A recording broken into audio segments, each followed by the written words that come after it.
Welcome to the Beat Sessions, your place for all things music. I'm your host, Mitchell Weary.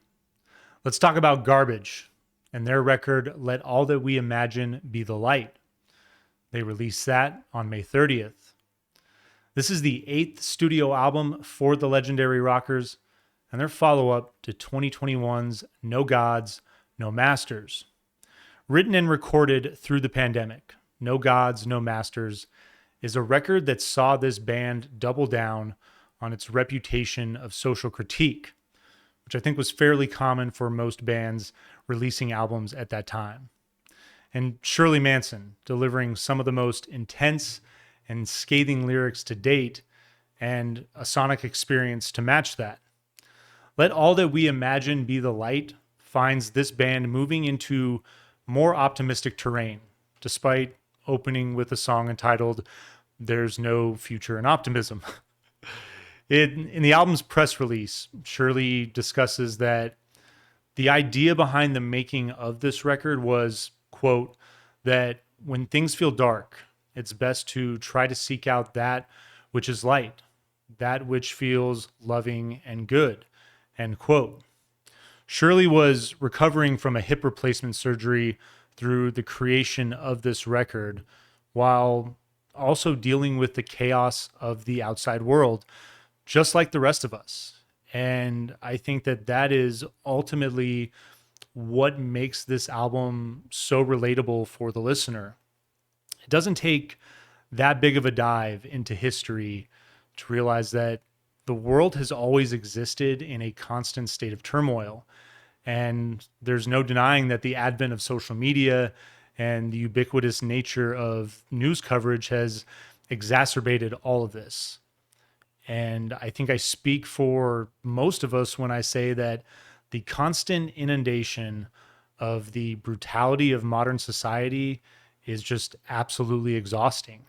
It's kind of a cruel irony that the more connected we become, the more necessary it feels to employ a state of isolation.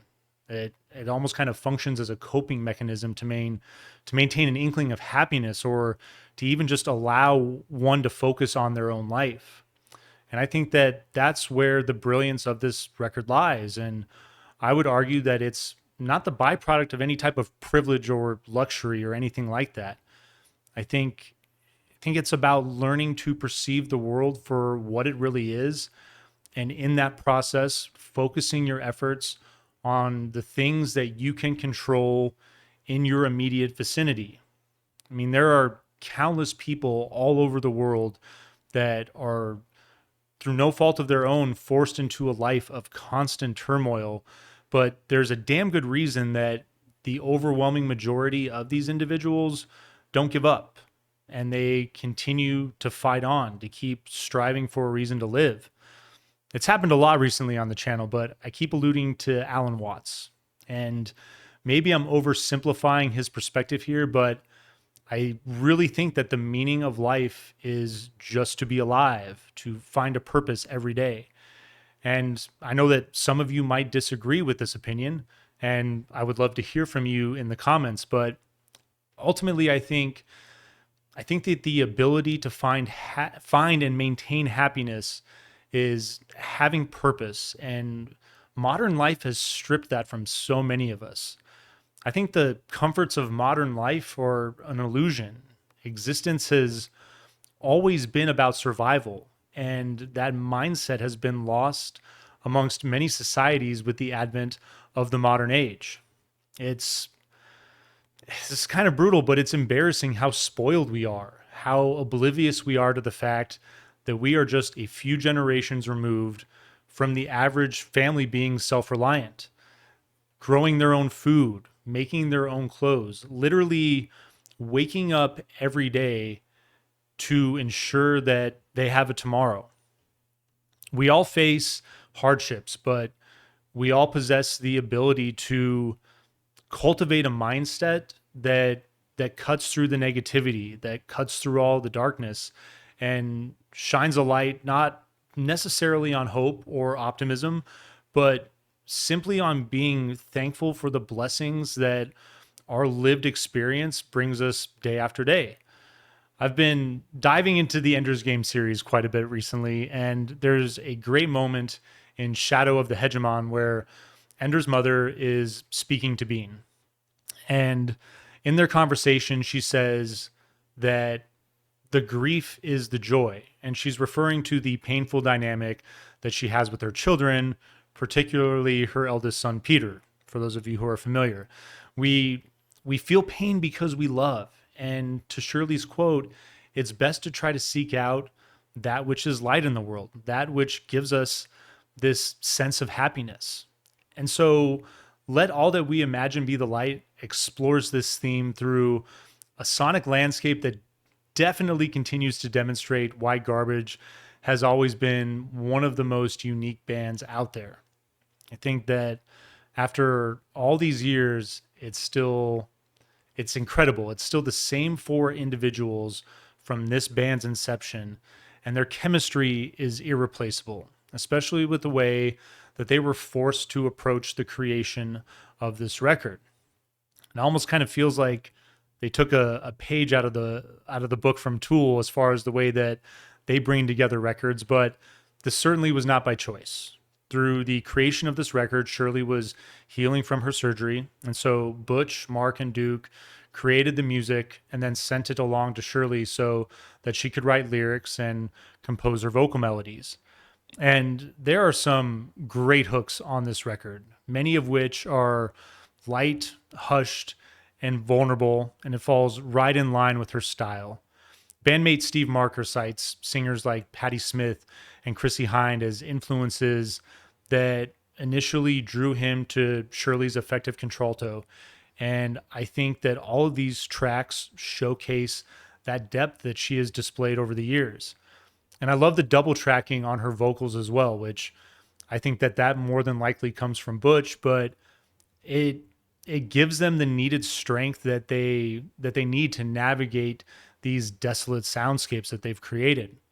I think like all of their stuff at its core, this is a record with the soul of rock and roll, but I think that their collective experiences in production and just their general love for manipulating sound is something that's always completely it brings a completely different dynamic to the way they write music.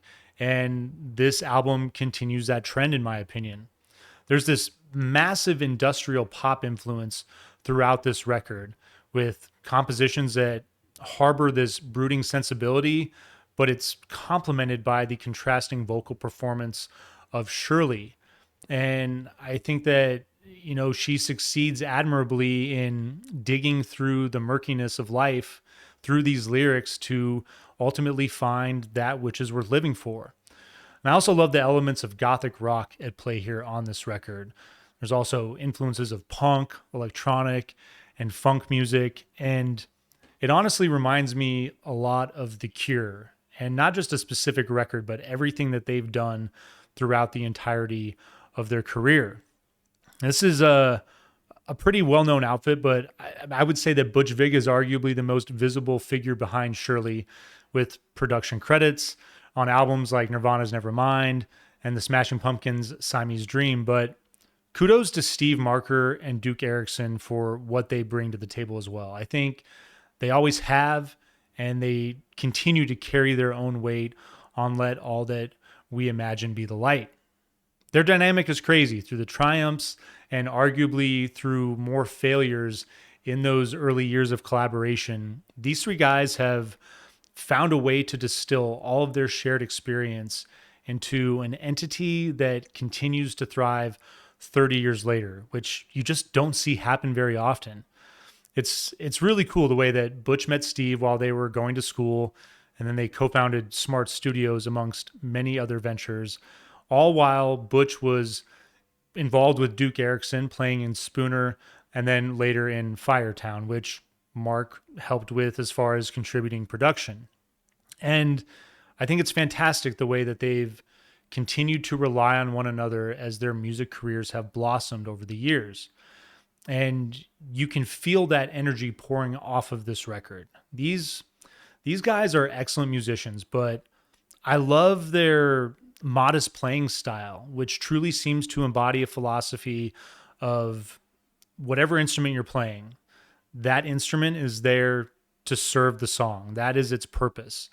And the movement of all the synth elements, the complementary guitar play that you get on this record, and the foundation of the rhythm section all come together so brilliantly to make these tracks shine. And a welcomed late career purple patch for this band. I think that it's great that they've maintained this consistency throughout the years. And I think it also goes without saying that the production on this record is exceptional as well. There's just the right amount of griminess that keeps these tracks from being too sugary while also bolstering this pop agenda that they seek to build on this record. The first track on this album is There's No Future in Optimism. And Shirley opens the track with the a cappella hook, If You're Ready for Love, If You're Ready for Love. It's really catchy, but more than anything, it's the mantra of this record. It's all about digging deep and finding a way to perceive the light while navigating a world of darkness. And that's what you're going to get for the next 10 songs. This track opens after that with a searing guitar that works in briefly before the drums are also there. And then this thing just kicks off. You get a rollicking bass line that joins the party with this subtle spastic synth that carries subdued production. The verse is going to feature a droning synth behind the vocals before dropping out and then leading into the hook of this song. There's this brief bridge that goes heavy with these excellent fuzzy synths that before moving into the second verse of this track. And the track definitely has this great Depeche Mode feel. I think that's another big influence on this record. The coda features much heavier sound with a refrain of that hook before shifting into gentle territory and then once more back into the heavy element of this track to finish it off. Your second song is entitled Chinese Fire Horse. It's an allusion to the year that Shirley was born, 1966. It's got this great guitar riff to open, has a bit of a punk feel to it with this soft grind. The song is going to pick up with this soft electric feel and lyrics that create this just immediate intensity. The verse shifts into this electro funk feel. It's a pretty hard switch, but I enjoy it. And it's got this bass lick that just pops with mid-tempo percussion to complement. There's a pre-chorus that features a harder edge and then steers the focus of the song back to the guitar playing. The second verse plays with a call and response vocal, and then the hook returns back, but it's backed by that funk element instead of the electro punk feel the way that it opens. And I really admire that about this record overall. There's just this great shifting in the way that instrumentation comes up, and it keeps the album fun and unpredictable. This track closes in similar fashion to the way that it opens, leading into your third song entitled Hold. You get these flickering synths that open to usher in a dark industrial style track with big fuzzy synths and this blues style bass riff to complement all of that. Then you get this softer synth that builds in to create lighter texture as the song unfolds. And I just love the way as this thing progresses, the way the bass drives and takes center stage, and the track builds towards the hook. Shirley's voice finds this lighter territory that evokes great vulnerability, and I love that about this track.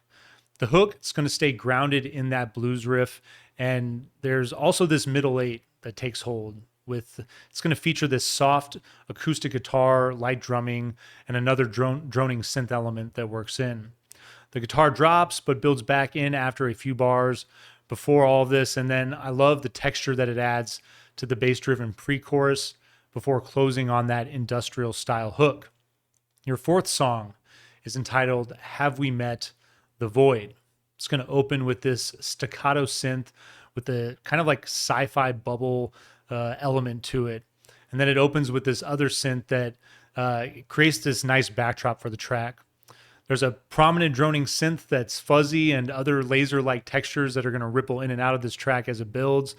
And then all this fades as the soft bass drum builds in with Shirley's vocals. And that fuzzy synth that I mentioned becomes more prominent.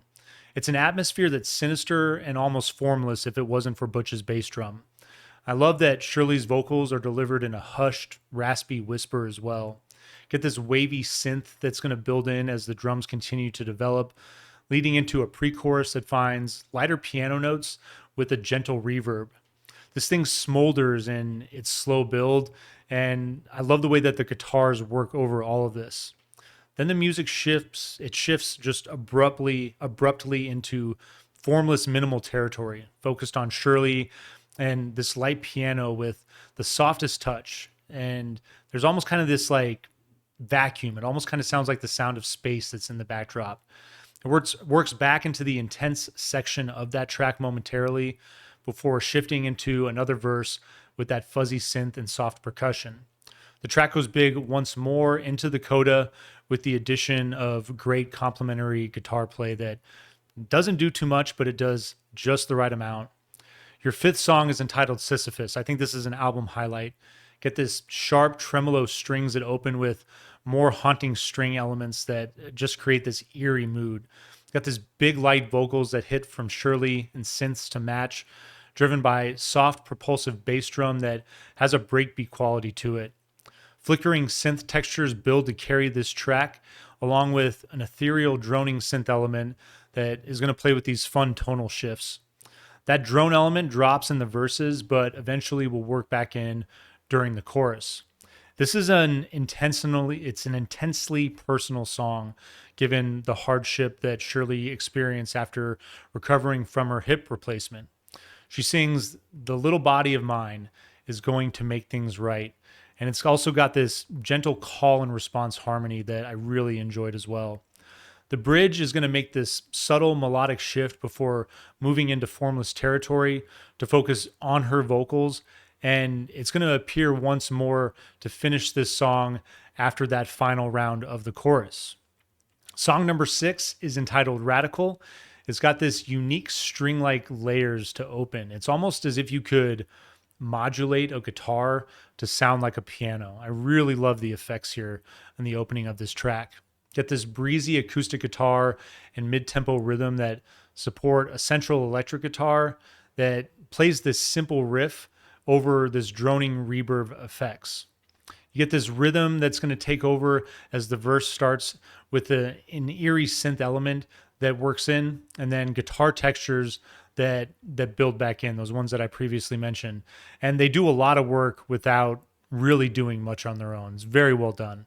This track feels like it's floating through a dark world, and you're almost just helpless to control the ride. I love this clanking synth riff that serves as an instrumental hook on the song as well. And on this particular track, there's a lot that reminds me of The Cure when they're working with more of their dark atmospheric style. The song is going to close with this distinct lapping synth, which I found to be really fun as well.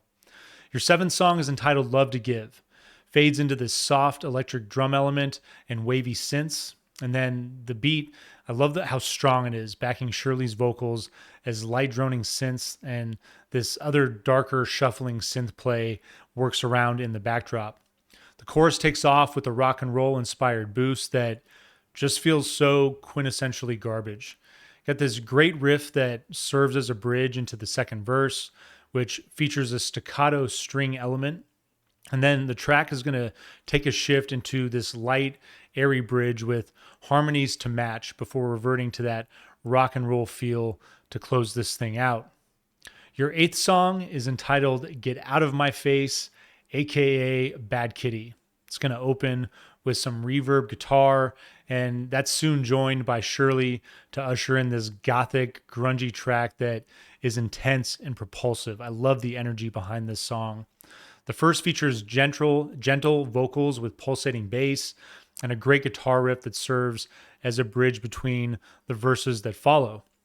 The chorus adopts this rock and roll edge with industrial textures that I really enjoyed, and it's definitely got more of that dark feel that I mentioned from The Cure. I love that that's featured on this song as well. Got some heavy guitar that works in towards the end of the track, which finishes with the same drive that it starts with. Your penultimate track, your 9th song, is entitled Are You Happy Now? Got these echoey, fluttering synths that open, establishing a dark edge to the track immediately. Drums and vocals are going to enter simultaneously to move this thing along. Then you get this moody, droning synth that builds in, working towards a bridge with icy synths and another sharp synth that has this really fun rhythmic delay that takes center stage of the track. The chorus embodies a harder edge with fuller textures and harmonies. There's this moment where the song shifts briefly into a bridge that focuses on the rhythmic components of the track before incorporating all the other synth elements and Shirley's vocals to close this thing out. And then your final and 10th song is entitled The Day That I Met God. Opens with these pulsating sci-fi styled synths, and those are going to usher in the vocal element. It remains minimal as this song starts to build into the verse, or I should say through the verse, and then drums crash in that feature this recurring roll on the snare and droning bass and synths to support all that. It's Garbage doing a little bit of balladry, and I think it's perfect to close this record out. The song moves into minimal piano-driven section with these soft tremolo strings and a really vulnerable vocal from Shirley. Really think it's very effective on this track. Then the music hits once more with a synth that sounds honestly like a bomb falling from the sky. There's lots of other eerie textures that continue to work in and out of this thing. And I really enjoy when it takes a shift back to that minimal piano section that almost functions like a pre-chorus. This is a track that moves really fast for the 6-minute runtime. And it closes with the opening elements and orchestral-like synths that ultimately take this thing over to close it out. Really enjoy the way the record ends. The continuity from start to finish, I would say, is excellent. There are a few hiccups along the way. I think some of the lyrics, like a song like Chinese Fire Horse, your second song, it almost functions like a diss track, and it almost seems a little below what this album is trying to do overall thematically. And I think that a song like Have We Met the Void feels more like Shirley getting frustration off of her chest instead of like really focusing on what is fundamentally at the core of this record. But I think both of those songs, in a way, I think what makes them strong is that they ultimately find her working her way through her frustration and finding that light, finding that positivity that is the ultimate focus. I keep wanting to use the word optimism, but it's not the key word at play here, given the opener, there's no future in optimism. But I think that at the end of the day, talking about the struggles that all of us face, waking up and dealing with the day-to-day grind, it's just about cultivating that mindset. It's about learning to appreciate what you have and knowing that if you bear down, if you just give it your all, that, you know, even with a prolonged experience, even with a prolonged drawn out, you know, hardship, if you keep grinding, if you keep going there, it'll be worth it in the end. It might not necessarily play out well for you, but it's more about the impact that you have on the world around you and the example that you set for other people. It's why I mentioned that quote from Ender's Game from Ender's mother, because I'm not a parent, but I imagine that ultimately it's one of the most difficult but rewarding things that you do in life. And I think that anything that is worth our time, regardless of what it is worthy of that. It's worthy of our service. I mean, I hate to quote Game of Thrones because I hate the way it ended, but all men must serve. It truly is our place in life to serve ourselves and to serve those around us. And if we're able to do that in pockets successfully, then maybe we have the opportunity to branch out and to help out others in further destinations and places that are halfway around the world. But in the meantime, I love the energy of this record and honing in on the philosophy of just trying to focus on what's around you, what you can control, what you have a direct impact on. And it's something that I think really makes this project feel very special. It's unfortunate because I don't think it's quite as solid as No Gods, No Masters, but I think that the energy overall makes this a better project than that one, despite maybe not quite being up to par sonically. I'm going to give this thing a 7.7 out of 10, and I'm really looking forward to dipping by my local record store to pick this thing up. I hope you all do the same. Support those local record stores, support all your local businesses, and I hope you enjoyed this record. I hope you find this review helpful as well. Please like this video, share it, subscribe to the channel, do all the things to help me blow this project up in 2025, and stay tuned throughout the week for more album reviews. We'll see you next time on the Beat Sessions.